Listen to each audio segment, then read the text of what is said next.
Muito boa noite a todos, que a graça e a paz do nosso Senhor Jesus Cristo esteja e permaneça sobre a sua vida. Hoje estaremos dando início à aula de número 7, que tem como tema a salvação. Queridos, o objetivo da aula é que venhamos compreender biblicamente o que é a salvação.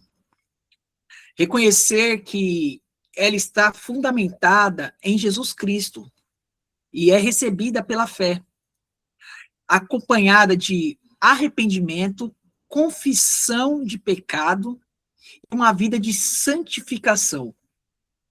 E ao final desta aula, você, aluno, deverá compreender que o verdadeiro crente, ele pode ter certeza da salvação, pois uma das maiores dúvidas, do crente atualmente é se ele pode ou não ter certeza da salvação.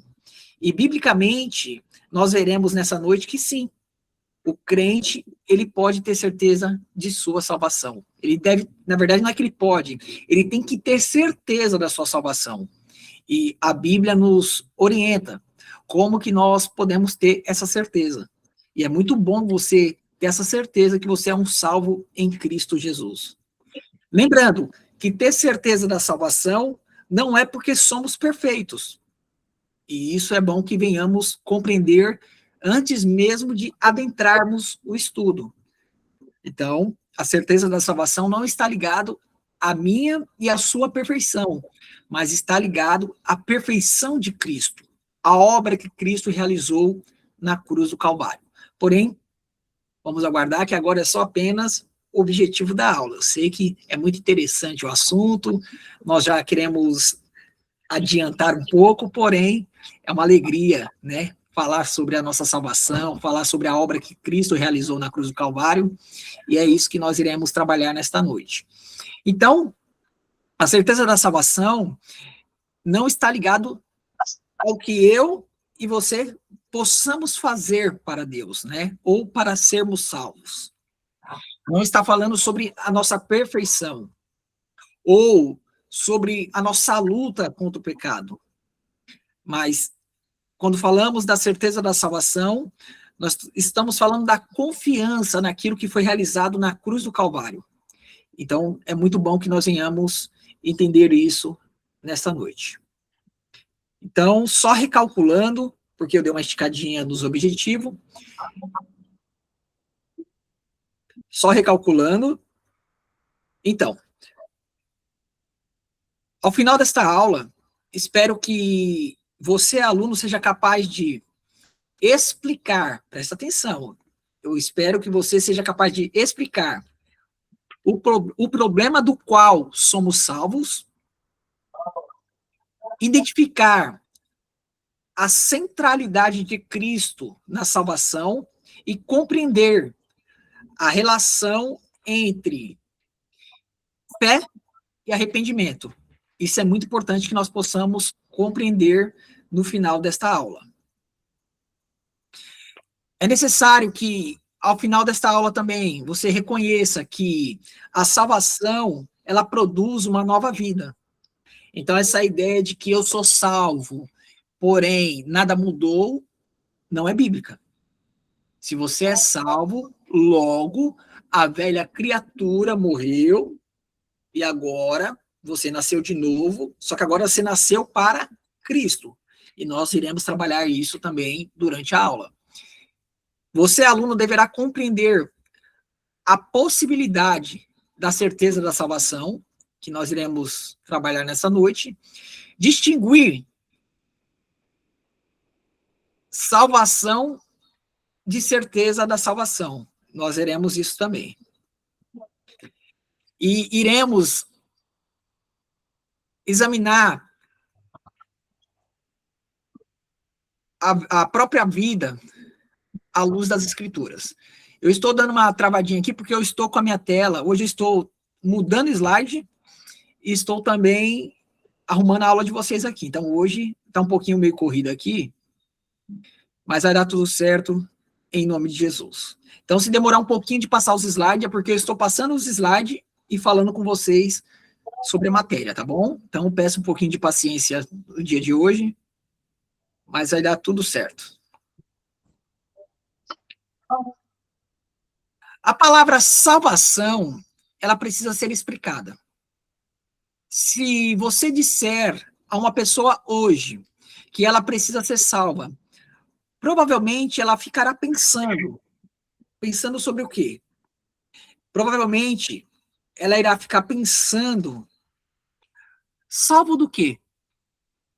Eu estou em perigo? Provavelmente um de vocês que aqui estão já pensou sobre isso, mas eu vou ser salvo do quê? Do que eu estou sendo salvo? Jesus está me salvando do quê? Por isso, para entendermos a doutrina da salvação, primeiro precisamos compreender quem é Jesus e qual é o perigo que corremos se não estivermos unidos com Ele pela fé. Só a partir deste entendimento é que a salvação fará sentido tanto para mim, quanto para você, quanto para aqueles que você deseja evangelizar. Então, é muito bom que nós venhamos compreender isso.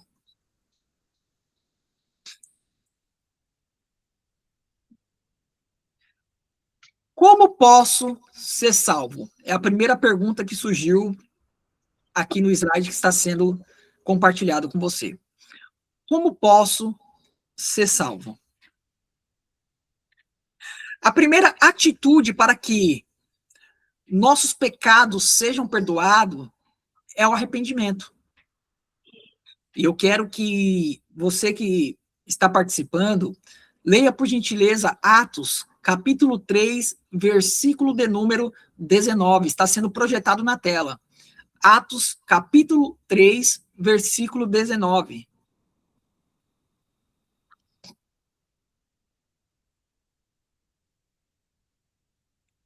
Arrependei-vos, pois, e convertei-vos, para que sejam apagados os vossos pecados, de sorte que venham os tempos do refrigério da presença do Senhor.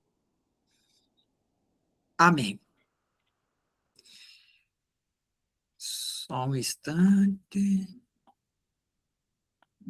Então é necessário que o indivíduo ele se arrependa do seu pecado.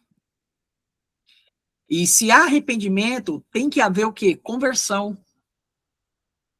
Tem que haver uma mudança de direção. Pois se você se arrependeu é porque você havia errado o alvo. Você estava em direção de um alvo errado. Então você reconhece que aquilo que você está fazendo é errado, logo você se arrepende, pede perdão a Deus pelo aquele ato falho que nós chamamos de pecado, né? Que o errar o alvo também é pecado. E aí o que acontece? Nós pedimos perdão a Deus em nome de Jesus Cristo, ele nos perdoa, porém é necessário que nós venhamos converter, mudar a direção. Só que agora mudar a direção para a direção correta, para o alvo certo. Tranquilo até aqui? A pergunta que surge é: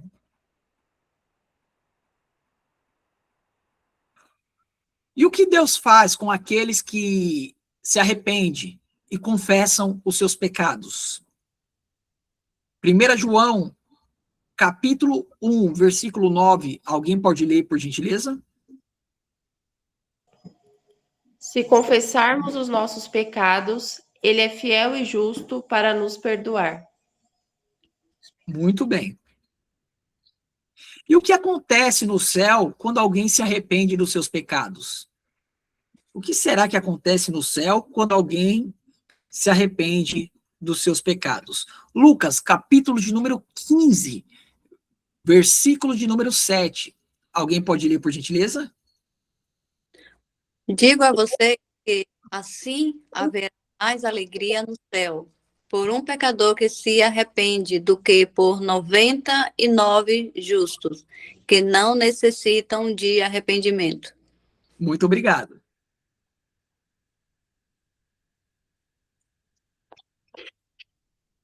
Então, afinal, o que devemos fazer para sermos salvos? Eu gostaria que alguém leia Atos, capítulo 2, versículo de número 38.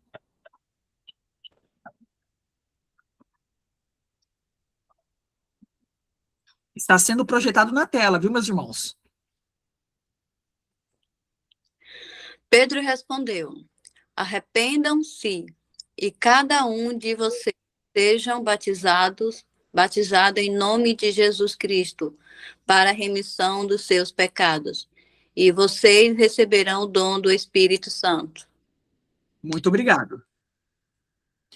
Alguém leia, por gentileza, Atos, capítulo 16, versículo de número 31.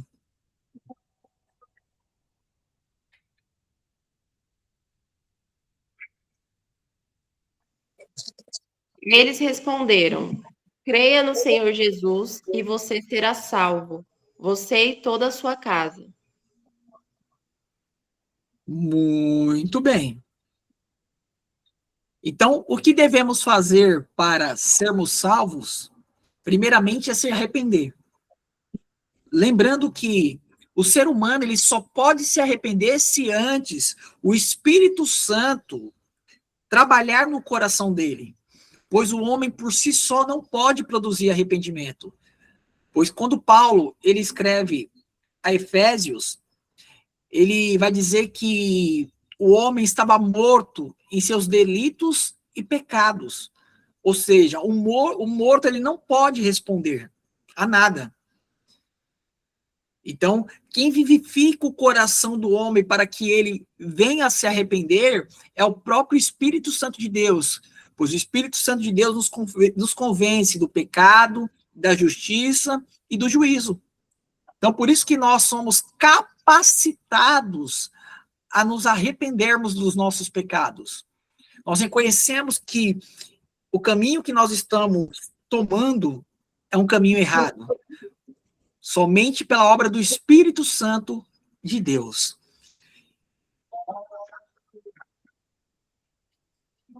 Então nós devemos crer com o coração. É necessário crermos. É necessário se arrepender. É necessário nos entregarmos ao Deus Todo-Poderoso. Alguém pode ler Romanos, capítulo 10, versículo 9 e 10. Está sendo projetado na tela.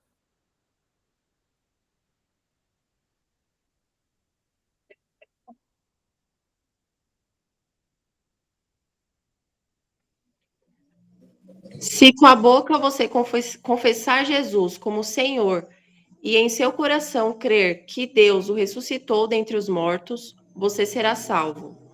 Porque com o coração se crê para a justiça e com a boca se confessa para a salvação. Muito bem.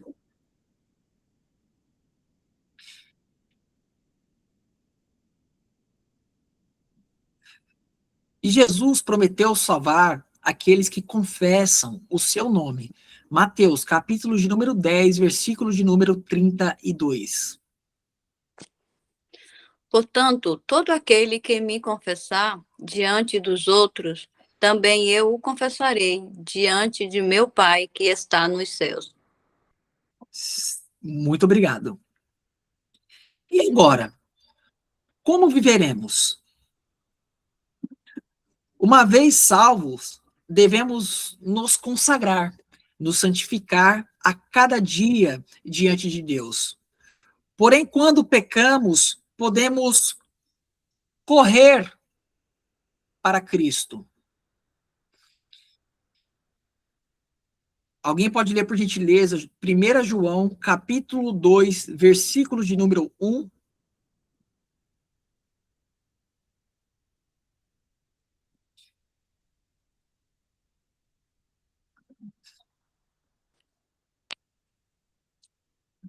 Temos advogado junto ao Pai, Jesus Cristo, o justo. Então, temos um advogado junto ao Pai, Jesus Cristo, o justo. Alguém leia, por gentileza, 1 João, capítulo 1, versículo 9. Se confessarmos os nossos pecados, Ele é fiel e justo para nos perdoar os pecados e nos purificar de toda injustiça. Muito obrigado. Queridos, o pecado, ele deve gerar em mim e em você, que está me ouvindo agora, tristeza. O pecado deve gerar em nós tristeza. E isso é fundamental que nós venhamos compreender. Nós não devemos nos alegrar com o pecado. O pecado não deve gerar alegria no nosso coração. Segunda carta de Paulo à igreja de Coríntios, capítulo 7, versículo 10. Alguém leia, por gentileza? A tristeza, segundo Deus, produz arrependimento para a salvação. Então, a tristeza, segundo Deus, produz arrependimento para salvação. Então, é necessário que, quando venhamos pecar contra o Senhor, se eu e você pecar contra o Senhor, é necessário que venhamos sentir tristeza com isso. E essa tristeza ela é produzida pelo Espírito Santo de Deus, pois ele está nos mostrando que nós estamos praticando um ato pecaminoso contra o Deus que é santo. E isso faz com que o nosso coração se entristeça e nós venhamos nos arrepender dos nossos pecados. A vida de obediência também é requerida dos filhos de Deus. Então, nós devemos ser obedientes a Deus. Eu quero que alguém leia, por gentileza, João, capítulo de número 10, versículo de número 27.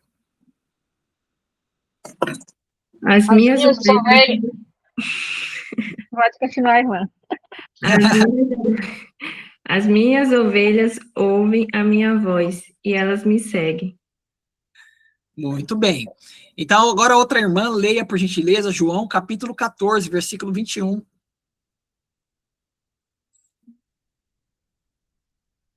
Aquele que tem os meus mandamentos e os guarda, este é o que me ama. E aquele que me ama será amado por meu Pai. E eu também o amarei e me manifestarei a ele. Olha que interessante. Aquele que tem os meus mandamentos. Então, aquele que recebeu os meus mandamentos e os guarda, esse é o que me ama. Então, não se trata somente de ter os mandamentos, conhecer os mandamentos, mas é necessário que eu e você venhamos guardar esses mandamentos. E guardar não é colocar à parte. Ah, eu guardei. Não. É guardar no coração, é praticar esses mandamentos. Quando fala guardar, é ter zelo por esses mandamentos. Não é simplesmente ouvir, aprender e não praticar. É necessário que eu e você venhamos praticar os mandamentos do Senhor. Porque quando eu e você praticamos os mandamentos do Senhor, nós estamos demonstrando o amor que nós temos pelo Filho de Deus. Então, isso é muito importante que nós venhamos entender. É necessário praticarmos os mandamentos do Senhor, pois isso demonstra o nosso amor para com o Filho e para com o Pai. Eu quero que alguém leia, por gentileza, só um instante.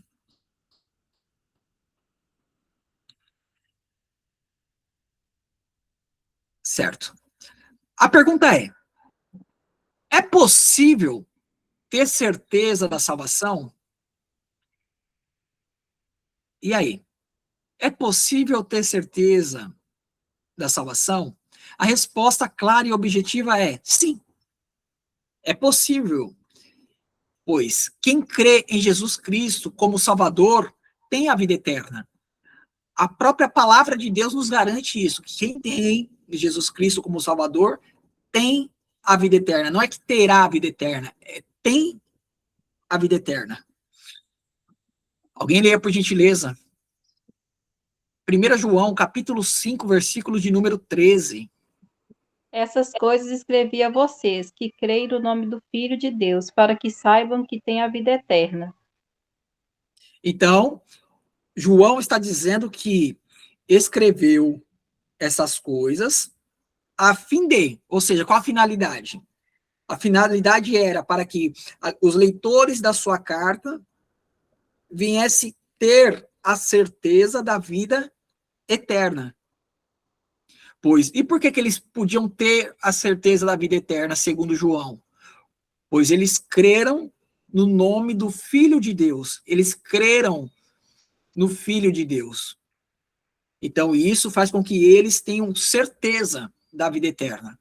Então, eu e você podemos sim ter certeza da vida eterna.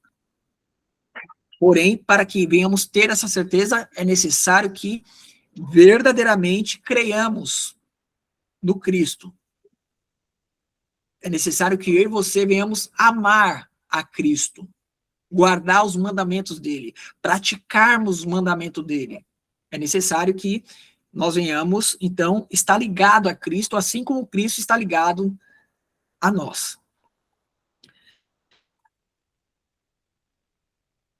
Jesus, ele prometeu salvar aqueles que vão a ele. João, capítulo 6, versículo de número 37. Todo aquele que o Pai me dá, esse virá a mim. E o que vem a mim, de modo nenhum o lançarei fora. Aqui é interessante que nós vemos, né, que Jesus ele está dizendo assim, ó, todo aquele que o Pai me dá, esse virá a mim. E o que vir a mim, de modo nenhum eu lançarei fora. Então, só vai até o Filho aqueles a quem o Pai o envia, aqueles a quem o Pai dá ao Filho. Então, você vê que não parte do homem em si, primeiro parte de Deus. A salvação, ela inicia assim em Deus. Deus, ele trabalha no homem para que o homem possa reconhecer a voz do Filho, a pessoa do Filho. E aí, esse homem, agora ele caminha em direção ao Filho, e o Filho o recebe. E de maneira nenhuma o Filho lançará fora aqueles a quem o Pai envia até ele. Tranquilo até aqui? Sim. Vamos lá. Aquele que aceita Jesus Cristo como Salvador pode ter certeza da salvação. E por que eu estou dizendo isso? Veremos agora. Alguém leia, por gentileza, 1 João, capítulo 5, versículo 10 ao versículo de número 12.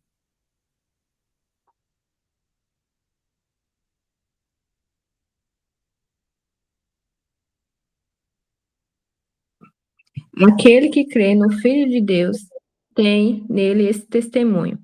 Aquele que não dá crédito a Deus faz de Deus um mentiroso, porque não crê no testemunho que Deus dá a respeito do seu Filho. E o testemunho é este, que Deus nos deu a vida eterna, e esta vida está no seu Filho. Quem tem o Filho tem a vida, quem não tem o Filho de Deus não tem a vida. Vocês viram como é simples? Então, as pessoas que gostam de dificultar. A Bíblia, ela é muito objetiva. Quem tem o Filho tem a vida. Quem não tem o Filho não tem a vida. Lembrando que o Filho é o único caminho. É a única escada que liga a terra e os céus, né? Então, assim, não existe outro caminho. Essa ideia de que todos os caminhos levam a Deus é mentira. Isso é pecaminoso. Nós temos que ter cuidado quando ouvimos isso e devemos pedir orientação do Espírito Santo para que nós possamos saber como ensinar a maneira correta, que é o que a Bíblia nos ensina. Nós não devemos aceitar essa ideia de que todos os caminhos levam ao Senhor, que todas as religiões levam a Deus. Não. Quem leva a Deus é Jesus Cristo, pois ele é o Filho de Deus. Ele é o único caminho, ele é a única porta. Não existe outra porta, não existe outro caminho. E se tem o Filho, tem o Pai. Se não tem o Filho, não tem o Pai. Então, é muito claro, né, a palavra de Deus é muito clara quanto ter o filho. Se você tem o filho, você tem o pai. Se não tem o pai, ou se não tem o filho, você não tem o pai.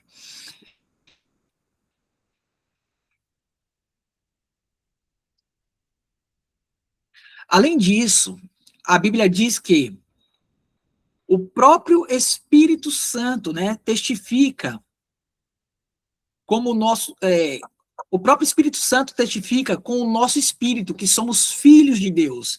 Isso está lá em Romanos, capítulo 8, versículo 16. Então, o próprio Espírito Santo, ele testifica com o nosso espírito que nós somos filhos de Deus. Alguém lê, por gentileza, 1 João, capítulo 3, versículo 9.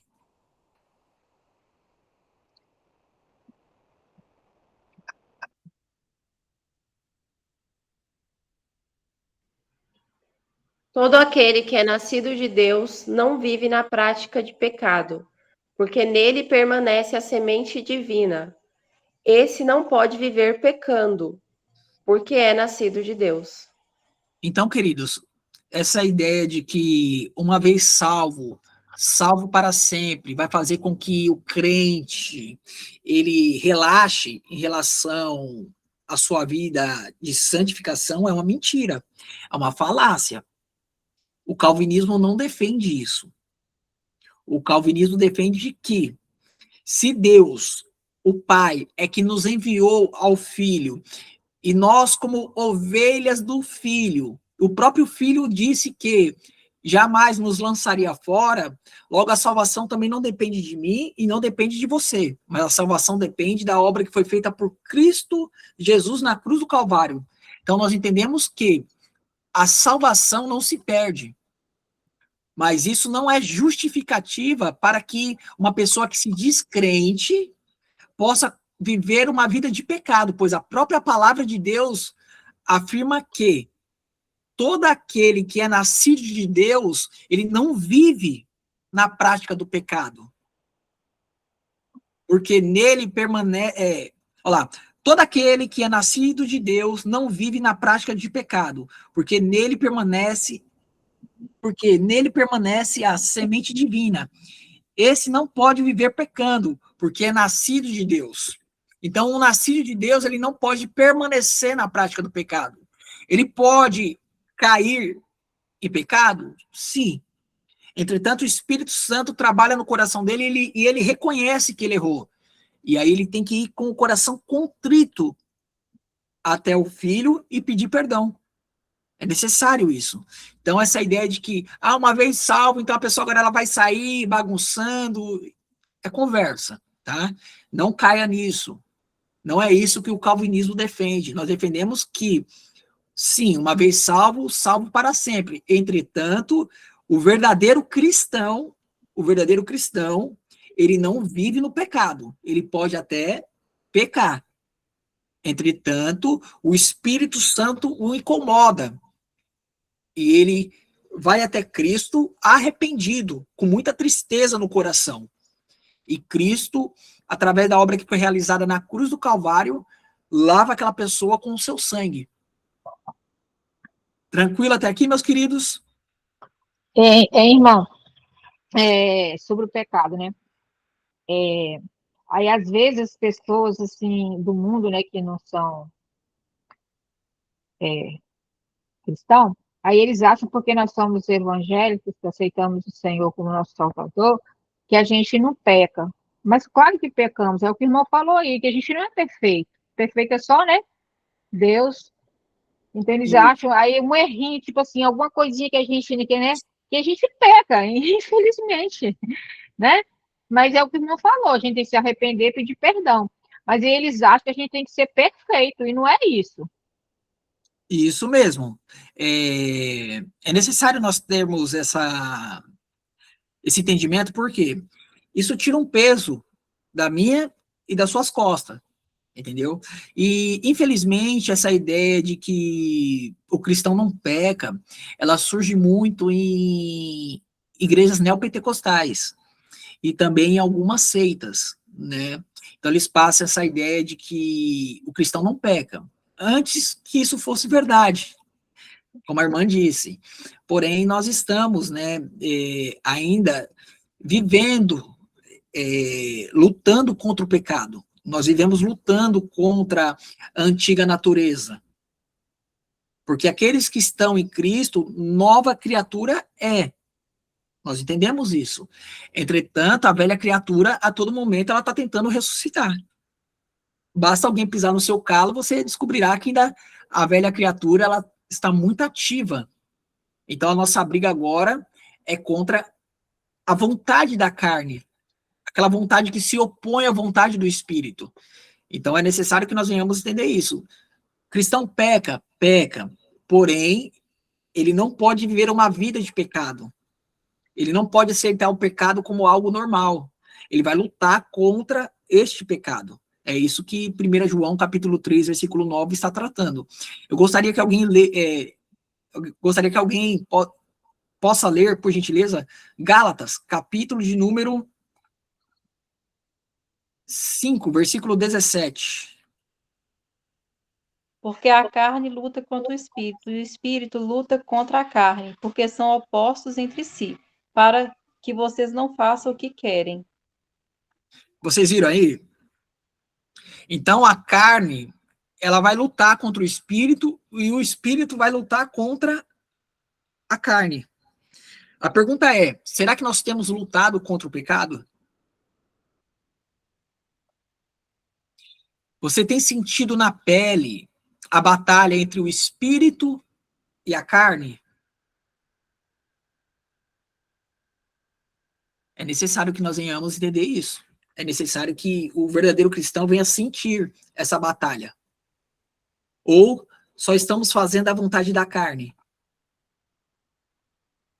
Deixamos de cultuar a Deus, arrumamos desculpas para não ir aos cultos, não oramos, não lemos a palavra de Deus, mas ao mesmo tempo que não lemos a palavra de Deus, ao mesmo tempo que lemos revista, jornais, Instagram, Facebook, TikTok, notícias sobre quem vai ser ou quem vai deixar de ser o presidente, guerras em outros países. Mas quando se fala da palavra de Deus, dá sono, é cansativo. Então, quando nós estamos fazendo isso, não estou dizendo que você lê um jornal é pecado. Meus irmãos, não é isso, pelo amor de Deus. Mas quando eu dou mais atenção a um jornal do que a palavra de Deus, sim, se torna pecado. Então, ler jornal não é pecado. Assim como uma pessoa ela ir à praia não é pecado. Mas se essa pessoa ela deixa de ler a palavra de Deus para fazer somente aquilo que alimenta a sua vontade, pode sim se tornar um pecado. Elaine Nascimento. Só para complementar, às vezes a gente não quer estudar a palavra, aquele leitura anual que a gente está fazendo. E aí a carne, tipo assim, não quer ir. E quando você pega uns 3 capítulos, já fica cansado. Aí você tem que continuar insistindo, continuar estudando, porque isso é uma batalha, né, da carne e o espírito. Então a gente tem que persistir, a gente tem que orar para que o Espírito Santo continue nos ajudando. Sim, é necessário. Meus irmãos, não é fácil você ler 3, 4 capítulos da Bíblia todo dia. Eu sei que você que está assistindo aqui, você pode falar, para mim é fácil. Porém, você não deve medir somente por você tem que olhar os outros irmãos. Às vezes, você que já está assistindo hoje esse vídeo, você já esteja nessa caminhada há bastante tempo. Então, você vai dizer, não, é fácil sim. Tranquilo se para você é fácil. Porém, para aqueles que estão começando na fé, não é tão fácil. Ainda mais se tratando da palavra de Deus, que nós devemos ler com responsabilidade. Nós devemos ler com temor. Nós devemos ler sendo iluminados pelo Espírito Santo de Deus.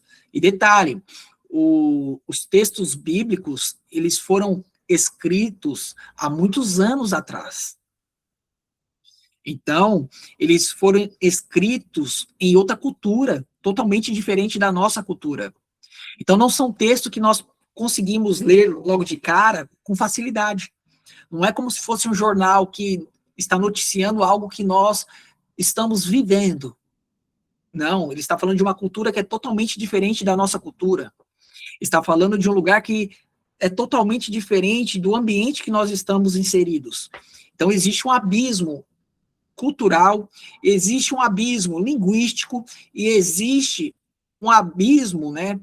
Um abismo também de tempo entre o escritor bíblico e nós. Eu acredito que a Elaine quer falar. Ô, não sei tirar a mãozinha, não. Então a Elaine está dando tchau pra gente. Tranquilo, deixa sua mãozinha aí. Pronto. Deixa eu ver aqui. Pronto, abaixei sua mão, para você não ficar com a mão cansada aí. Queridos, alguém leia, por gentileza, Gálatas, capítulo 5, versículo 17.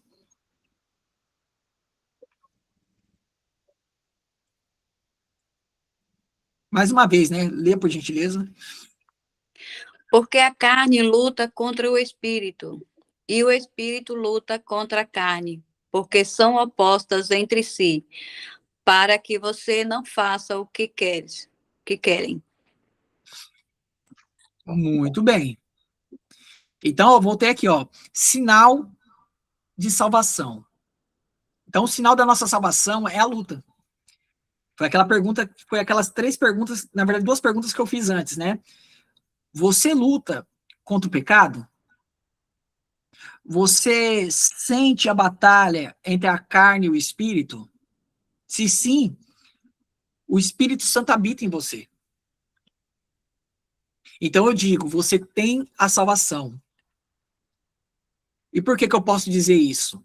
Se há uma luta da carne contra o espírito, é sinal que o Espírito de Deus habita em você.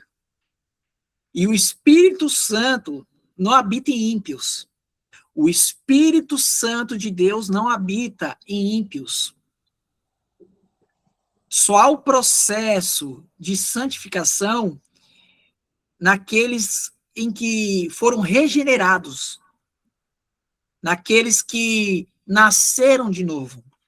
E se você nasceu de novo, pode ter certeza que você é um salvo em Cristo Jesus. Deixa eu só me organizar aqui. Eu vou começar a ficar bom nisso, viu? Negócio de trocar os slides. Queridos, vamos partir para a conclusão do nosso estudo. Eu achei que hoje foi tão rápido.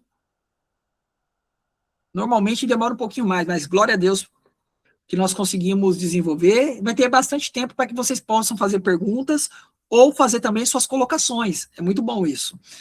Então vamos lá. Conclusão. A salvação é o tema central da palavra de Deus. É o tema central das Sagradas Escrituras. É a resposta de Deus para o problema do pecado. Por meio da fé em Jesus Cristo, nós somos reconciliados com Deus e recebemos o perdão pelos nossos pecados. Detalhe, a salvação, ela não é um fim, mas ela é o começo. Ela nos chama a viver em santidade e obediência. Com a certeza de que, mesmo lutando contra o pecado, nós temos a presença do Espírito Santo de Deus nos guiando. Então, a salvação, ela nos dá a alegria de termos o Espírito Santo de Deus habitando dentro de nós, nos orientando, nos mostrando quando erramos e nos mostrando o caminho que eu e você devemos seguir.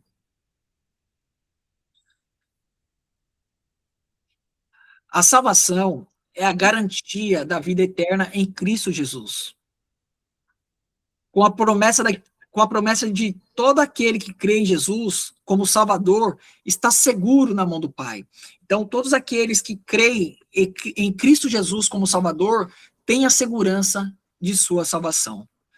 Queridos, que essa aula, ela possa, apesar de ser pequena, ela é muito importante, pois Existem muitos cristãos que andam atormentados, sem ter a certeza de sua salvação. Existem muitos cristãos, por não conhecer a palavra de Deus, que vão à igreja, mas não têm a certeza de que será salvo, ou melhor, que é salvo em Cristo Jesus. Será futuro, não. Presente, é salvo em Cristo Jesus. É o que Paulo vai dizer, né, ao carcereiro: crê no Senhor Jesus e será salvo tu e tua casa. Então, a salvação é uma certeza atual para todos aqueles que estão em Cristo Jesus. Alguém tem alguma dúvida? Ou quer acrescentar algo ao estudo?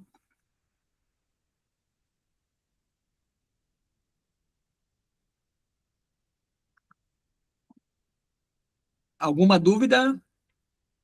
Não, eu vou contar assim uma experiência assim em relação ao que foi falado aqui na aula sobre o pecado, apesar de não ser pecado, mas uma experiência assim minha que já vai fazer 2 anos que eu tomei uma decisão, né, de estar orando ao Senhor que levasse para bem longe de mim tudo aquele que me afastasse dele, que estava me afastando dele. Aí eu tomei a decisão que eu não tenho rede social, eu não tenho Facebook, eu não tenho esse negócio de Kawaii, esse negócio aí de TikTok, porque antes eu perdia muito meu tempo com isso. Primeira coisa, quando eu acordava, já queria lá, olhar, ficar lá olhando e esquecia das coisas do Senhor. Eu não tenho rede de televisão nenhuma, Globo, SBT, Record, não tenho também. A única coisa que eu tenho é o YouTube, quando eu quero assistir alguma coisa eu vou para o YouTube. E nisso aí, eu eu me sinto, assim, esses 2 anos eu me sinto assim, bem melhor, porque eu não fico sabendo da vida de ninguém, não tenho aquela curiosidade. Perguntar o que está acontecendo no mundo, só sei quando eu ligo o YouTube. E é uma experiência assim, que me fez bem, me fez muito bem. Não me faz falta. Então, Ô, isso me afastava muito do Senhor. irmã, eu ia fazer uma pergunta, só que a tua própria fala, a irmã já foi feliz em dizer que isso lhe fez bem, né? Eu ia perguntar se ela se sentiu melhor ou pior quando deixou de estar presente, né? Essa quantidade de informações que chegam através das redes sociais. Eu já disse que foi melhor. Eu tive essa mesma experiência quando abri mão de assistir jornais, essas reportagens, né, que normalmente passam nas TVs convencionais e até mesmo por alguns canais do YouTube, principalmente ligado a notícias. Então eu achei que foi libertador. Foi libertador porque existe várias coisas que nós não temos o controle. E aí você fica recebendo aquelas informações, você vê muita coisas erradas acontecendo no mundo, vamos, aqui no Brasil, né? E assim, isso foge do nosso controle. E o que acontece, muitas vezes nós tentamos resolver as coisas que não estão ao nosso alcance. E essa quantidade de informações que nós somos bombardeados todos os dias, elas não fazem bem para a nossa vida. Elas nos deixam cada vez mais angustiados, correndo o risco de sofrer fugiu só a palavra agora, ter ansiedade, chegar ao ponto de ter depressão, porque são muitas informações. Então, eu acredito que a escolha da irmã foi perfeita. Eu A garanto que única agora... coisa, Pode falar, irmã. a única coisa que eu tenho é o Instagram, assim mesmo, porque eu mexo com costura, então eu sigo assim, muitas ateliês, esse negócio de diagrama, essas coisas. Só. Agora de resto eu não tenho nada mais. E isso me fez muito bem mesmo, muito bem. Lembrando que a irmã, ela não disse que ter Instagram, ter Facebook, ter YouTube, Kawaii, aí vai. Não, Ela não está dizendo que é pecado. O que ela está não. dizendo é que aqueles Eu que me têm identifico. muito acesso, né, que têm muito acesso a isso, eles estão mais propícios a não lerem a Bíblia da maneira que deve ser lida, a não orar da maneira que devemos orar, está mais propícios a ser bombardeados com imagens inadequadas, pois quem tem redes sociais sabe que às vezes você vai abrir ali a notificação, aparece algumas imagens que não são legais. E aí, se a pessoa ela não está em Cristo Jesus, para que ela entre na carne, as obras da carne consiga frutificar naquele momento, é muito rápido. Então, eu acho que realmente foi uma boa escolha, irmã. Mais alguém vai querer falar algo? Dayana, irmã Dayana, Elane, Tamires. Tem mais gente aqui. Deixa eu ver aqui.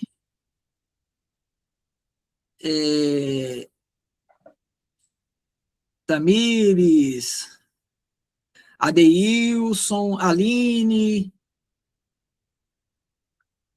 Os que estão ao vivo hoje são esses que eu citei o nome. Se alguém aí eu pulei o nome, me perdoe. Mas se quiser participar da aula, aproveite que já estamos para encerrar já. Falando sobre a luta do espírito contra a carne. Por mais que a gente tira, né, a gente vai tirando as coisas que vai ocupando o nosso tempo. Eu também tirei o Instagram, o Facebook e tal. Mas eu, na minha vida diária, sempre tem alguma coisa para tirar o foco. Mesmo que, né? Tipo assim, a gente vai ali certinho e tira, tenta distrair a nossa mente, e aí a gente vai lá, não, vamos lá buscar. Mas mesmo assim tem a distração de alguma coisa. É porque, assim, nós temos que entender que Satanás, ele é um ser astuto. Né? Nós vemos que a ação que foi gerada ali para que Eva caísse em tentação foi uma ação bem planejada. Foi bem planejada. Ao ponto dele dizer que Deus não queria que Adão e Eva comessem do fruto para que Adão e Eva não fossem igual a Deus. Opa, ser igual a Deus? Ser igual a Deus? Você entendeu? Então, assim, Satanás, ele sabe como apresentar o pecado a cada um de nós. Ele conhece os nossos pontos fracos.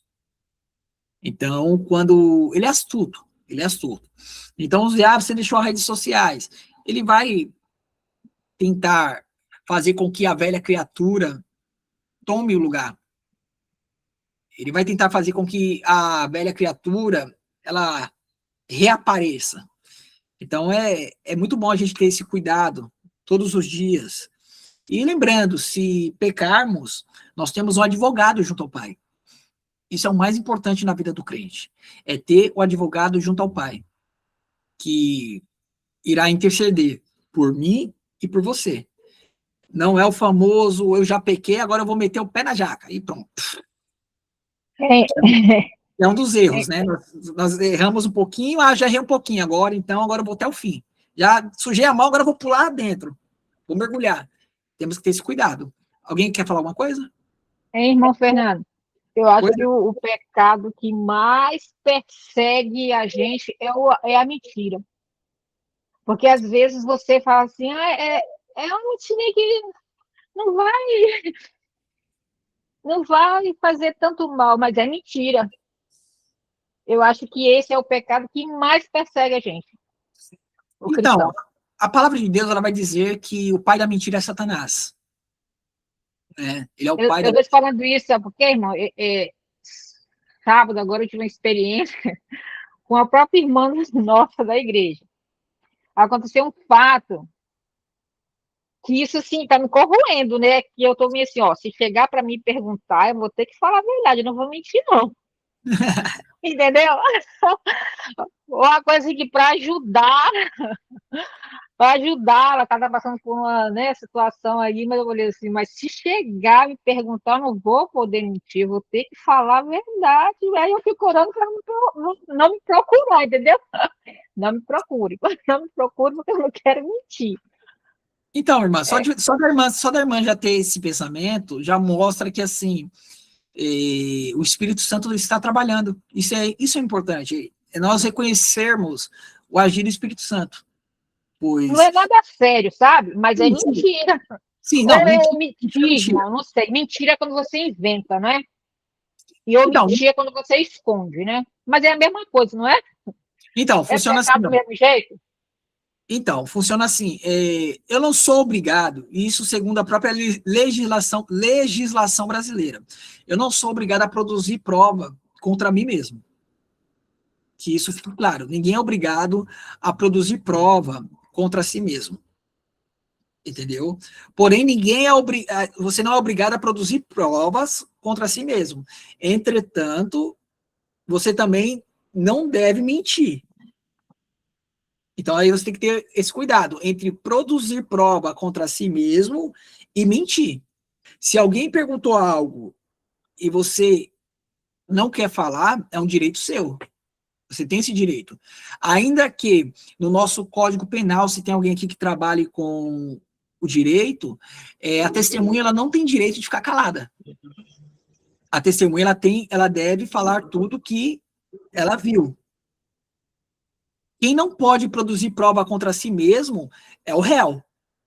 Não estou falando que o réu ele é culpado, mas dentro de um processo, o réu é aquele que está sendo acusado de algo. Então, ele não é obrigado a produzir prova contra si mesmo. Porém, então ele pode ficar calado no julgamento. Agora, aquele que é testemunha, ele não tem o direito de ficar calado. O que for perguntado, ele deve falar. Então, se alguém perguntar sobre o assunto, o correto é a irmã falar. Logicamente, tendo cuidado de como falar, procurando não levar palavras acusadoras contra o outro, porém não deve deixar de falar, porque a verdade é verdade, mentira é mentira. Né? E não existe meia mentira e meia verdade. Ou é verdade ou é mentira. É bom a gente traçar essa linha, porque senão nós se tornamos um cristão de meias palavras, e isso é ruim. É bom que nós venhamos ser claros, diretos e objetivos. Mais alguma coisa, meus irmãos?